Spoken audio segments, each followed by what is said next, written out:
Previously, on some other thing I do. Is he trans or just cross-dressing? Bum. Bum. Bum. Well, technically I was right about that first thing. Jeez. The internet couldn't have posted this before I started recording for that podcast.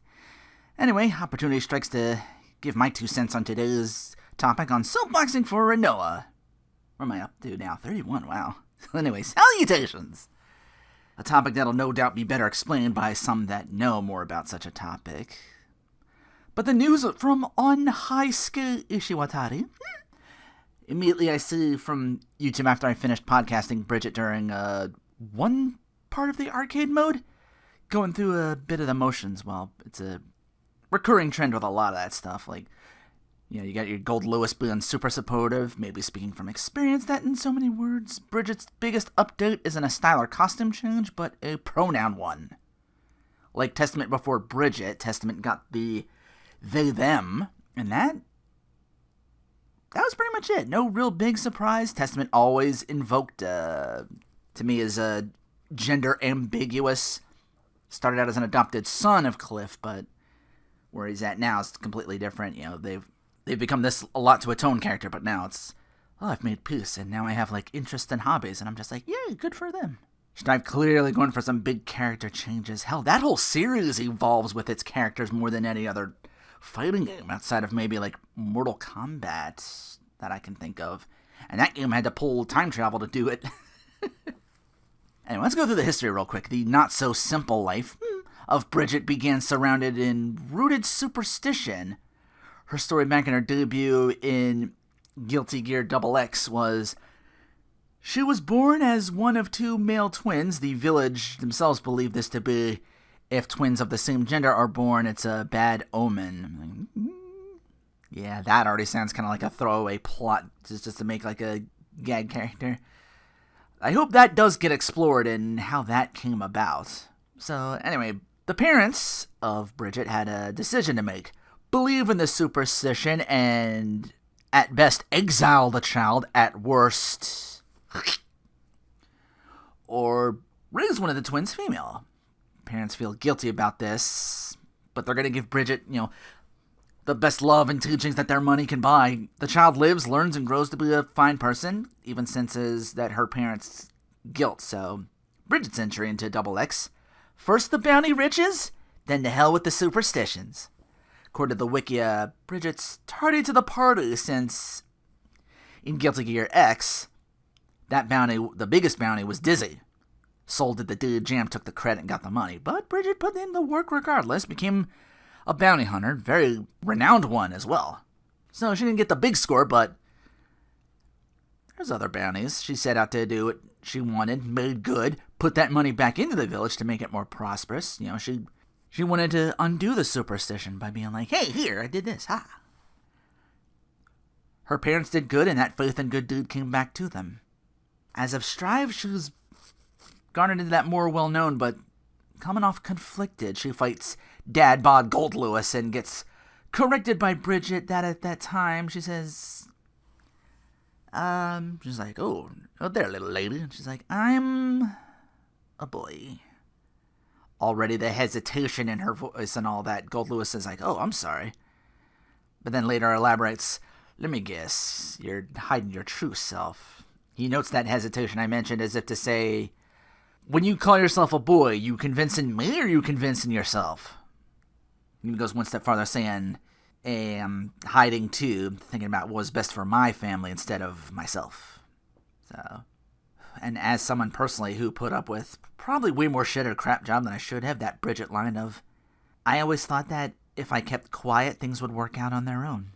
She's all, it hurts to keep in. I haven't told my parents yet. Goldlewis is like, hey, you don't have to tell nobody nothing. Continuing on about trust and how important that is. It's like, I get where you're coming from. In one scenario, he tells Bridget, Goldlewis says, you know, I ain't seen my family in a long time.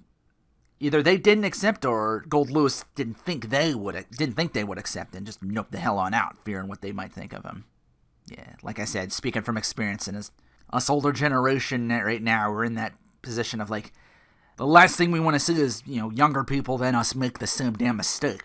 We can do something to correct it. Well, It's easier to have somebody else than face up on our own sometimes. It's like I get where you're coming from, so on and so forth.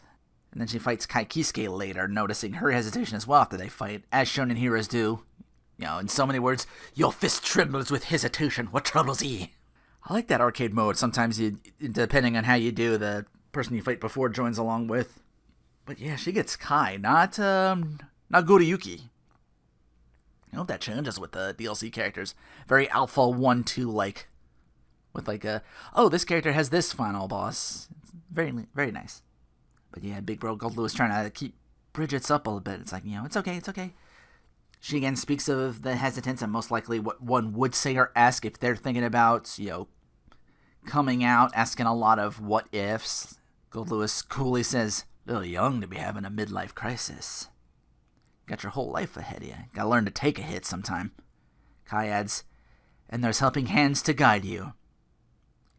Kai, who also knows a thing or two about overcoming stigma and superstition on fighting gears. He married and had a kid with one. He didn't care at the end what other people thought, anti-gear, anti-mutant, anti-gay. That gets brought up in a solo Bridget versus Kai fight. He says, I wasn't afraid what others thought. I couldn't lie to myself for anybody. Didn't want to do that. He didn't want to do that for his wife or his kid. Especially as the King of Illyria, which is more connotations, but he's just stood steadfast with that. Bridget's over the moon and thanking Kai for this, but back to that route in question, whether Goldlewis is there. But back to the route in question. We've got acceptance from two very powerful individuals. One a government agent, the other a king of I think there's 3 kingdoms in that Guilty Gear. I'm not super up on my lore, but it gives Bridget the courage to step forward and say, no more lying to myself. That's good, cowboy or cowgirl. And then she replies, cowgirl's fine, 'cause I'm a girl. No hesitation this time. She, before she said I was a boy, she was always kneeling down, face away. Now she's standing up and she's like, proclaim!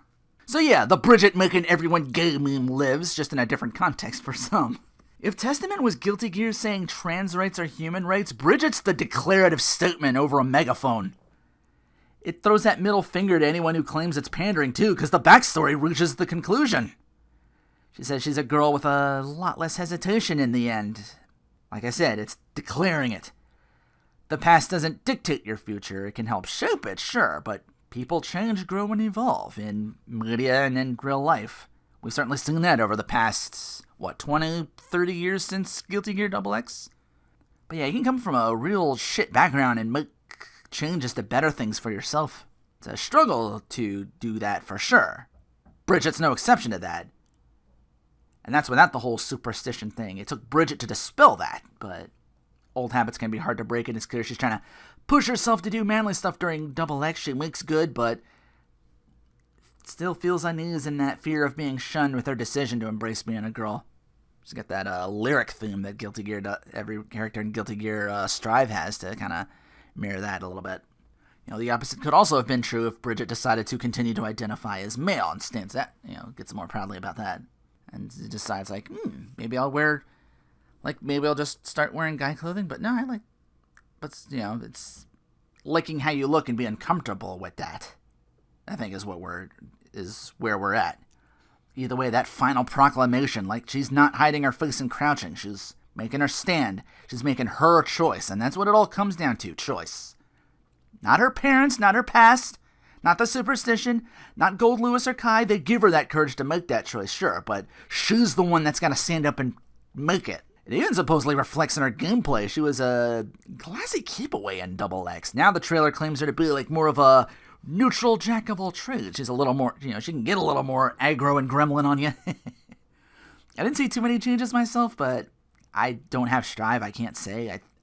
This might sound cooler in my head because I'm unga bunga brain old man myself, but in a way, making that change is kind of reaching your final form. Some of the bravest shit I've ever seen or heard of. Transition, don't transition. Either way, you're taking that first step to declare, this is me, Bridget, in that same regard, it's character progression, and that reflects in real life. Ideas change and evolve with the times. What was an idea of What if we just cross-dress this person for a story/gimmick progressed into a very real situation trans people have to face? Be one thing if Capcom just decided, hey, on a whim, we're going to make one of our characters trans with no story background supporting this. But Bridget, again, it doesn't come off pandering to attract an audience. It's because that backstory, it's earned. It's an evolution of what was. Almost as if the term trap is about to become passé, which I'm 100% down with. My only question now is, what do you do to top that one season 2, unless you make a decision and bring in a guest character from BlazBlue? I don't know. Guilty Gear is one of those games like Street Fighter that can stand on its own without guest characters, and I'll be more than fine with that. You got a mountain of great characters to bring in and be like, oh, hey, how have you been? Love to see Zappa in 3D. Does he still have the ghost? Or I think Faust might have fixed that. I don't know.